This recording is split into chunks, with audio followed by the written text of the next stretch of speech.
जंगी शाही मावा के ख़बर ॾींदा हलूं। मोहम्मद शफ़ीक जोखियो जी रिपोर्ट मुताबिक़ पुलिस स्टेशन के इलाइक़े स्टील टाउन में ॿिनि माण्हुनि जे कातिलनि जी गिरफ़्तारी न थियण ख़िलाफ़ एहतजाजी मुज़ाहिरो।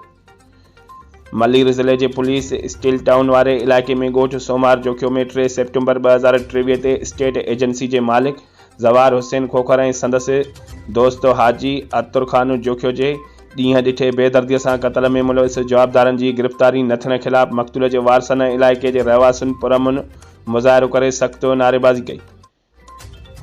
सवें मुज़ाहिरीन 6 कलाकनि ताईं कराची खां ठठे वेंदड़ क़ौमी शहरा जा 2 ट्रैक मुकम्मल ब्लॉक करे छॾिया। एहतजाज कंदड़नि मुतालबो कयो त वाक़े में मुलविस 2 पोरतनि जे कातिलनि ऐं क़त्ल के मास्टर माइंड हाजी मूसा खान उर्फ हाजी हिंदुस्तानी ऐं संदसि पुट शबीर के गिरफ़्तार करे इंसाफ़ फराम कियो वञे।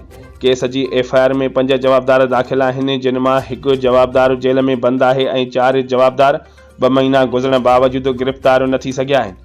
मक़तूल के वारसनि स्टील टाउन थाने के SHO investigation Asghar Ali Abro, DSP investigation Bin Qasim ऐं SP इन्वेस्टिगेशन ज़िला मलीर ते इल्ज़ाम मढ़ियो त पुलिस एहलकार जवाबदारनि जी गिरफ़्तारीअ में देर वारा हरबा इस्तेमाल करे रहिया आहिनि। जवाबदारनि सां संदने डील थी चुकी है, जंहिं सबब अञा ताईं का भी गिरफ़्तारी अमल में न अची सघी है ऐं न वरी वधीक बाज़ियाबीअ जो इंकशाफ थियो है। जांच कंदड़ पुलिस केस के कानूनी तौर कमज़ोर करे छॾियो आहे। हकीकत में मिलण नथो चाहिए तो ख्वाबन में मिलण न ईंदो। अज असीं जो धरने में शरीक थी आहियूं वो शहीद अतुर जोखियो ऐं ज़ोरावर खोखर शहीद के मेन धरने में शरीक थी आहियूं ऐं हिते जेके भी समाजी ऐं सियासी जेके सिविल सोसाइटी जा अॻवान वो सब जलसे में शरीक थिया आहियूं। असां जेके जोखिया बिरादरी हुयूं ये कराची असल में जोखिया बिरादरी जी हुई, ये असल कराची जोखिन जी हुई।